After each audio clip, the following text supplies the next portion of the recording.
No silêncio da noite desértica, um homem caminhava solitário pelos arredores de Mênfis, uma cidade perdida no coração do antigo Egito. Seu nome era Zafenate, um escriba que, com o tempo, havia se tornado cético em relação aos deuses egípcios. Ele ouviu rumores sobre um antigo pergaminho escondido nos templos, que continha uma maldição ancestral, uma história sombria passada de geração em geração, mas nunca falada em voz alta. O pergaminho, segundo as lendas, foi escrito por sacerdotes hebreus durante o tempo em que os israelitas eram escravizados no Egito. Diziam que Moisés, antes de confrontar o faraó e libertar seu povo, havia amaldiçoado a terra dos faraós com uma praga que nunca seria registrada nas escrituras, algo tão terrível que nem mesmo os profetas ousaram relatar. O rolo escondido prometia revelar esse segredo sombrio. Zafenate, movido pela curiosidade, penetrou nas ruínas de um antigo templo. Ali, em uma câmara esquecida pelo tempo, ele encontrou o pergaminho, selado com cera vermelha e envolto em trapos envelhecidos. Ao tocá-lo, sentiu um calafrio percorrer sua espinha. Um vento gélido passou pelo local, embora estivesse no meio do calor sufocante do deserto. Ignorando o aviso sobrenatural, ele abriu o pergaminho. Escrito em hebraico antigo, o texto falava de uma maldição desconhecida. Antes de Moisés liberar as 10 pragas sobre o Egito, ele pronunciou uma maldição contra os espíritos dos mortos, uma praga que condenaria as almas egípcias ao tormento eterno. As almas dos mortos egípcios seriam impedidas de descansar, vagando para sempre pelas areias do deserto, atormentando os vivos, buscando vingança contra o povo que os escravizou. Essa praga, chamada de a maldição dos espíritos, deveria assolar o Egito após a morte do último faraó, quando o poder dos deuses egípcios fosse finalmente quebrado. Zafenate continuou lendo, seus olhos arregalados de terror ao perceber que as palavras tomavam vida diante de si. Quem ler esta maldição será marcado pelo toque dos mortos,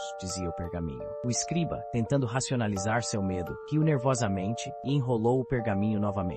No entanto, antes que pudesse sair da câmara, as sombras começaram a se mover ao seu redor. Ele olhou ao redor, com o coração batendo acelerado, e viu figuras esqueléticas surgindo das paredes, como se os mortos tivessem sido convocados pelas palavras que ele acabara de ler. Os espíritos dos antigos egípcios, com olhos vazios e bocas abertas em gritos silenciosos, avançavam lentamente em sua direção. Eles estendiam as mãos, seus dedos ossudos e ressecados pelo tempo, tentando tocar Zafenate. Desesperado, ele tentou fugir, mas seus pés pareciam presos ao chão. O ar ao redor dele tornou-se pesado, carregado de uma presença maligna. Ele tentou gritar, mas sua voz foi sufocada por uma força invisível. Sentiu uma mão fria tocar sua nuca e, de repente, o mundo ao seu redor escureceu. Quando Zafenate finalmente acordou, estava deitado nas areias do deserto, longe das ruínas. Ele correu para casa, sua mente dilacerada pelos horrores que testemunhara. Contudo, ele não sabia que estava marcado. Todas as noites, os espíritos dos mortos egípcios voltavam para assombrá-lo em seus sonhos, sempre mais próximos, sempre mais sedentos por vingança. Os dias passaram e Zafenate começou a definhar. Sua pele ficou pálida, seus olhos se afundaram e ele murmurava coisas incompreensíveis sobre os mortos e a maldição. As pessoas da aldeia começaram a evitá-lo, temendo que ele estivesse possuído por algum espírito maligno. Em uma noite sem lua, ele desapareceu sem deixar vestígios. Dizem que, nas noites mais escuras, os viajantes que se aventuram pelo deserto de Mênfis podem ouvir os lamentos de Zafenate, perdidos no vento, enquanto os espíritos dos mortos egípcios ainda vagam, presos pela maldição que Moisés lançou sobre a terra dos faraós. É uma maldição eterna, um tormento que nunca conhecerá fim, até que o último grão de areia do Egito seja levado pelo vento.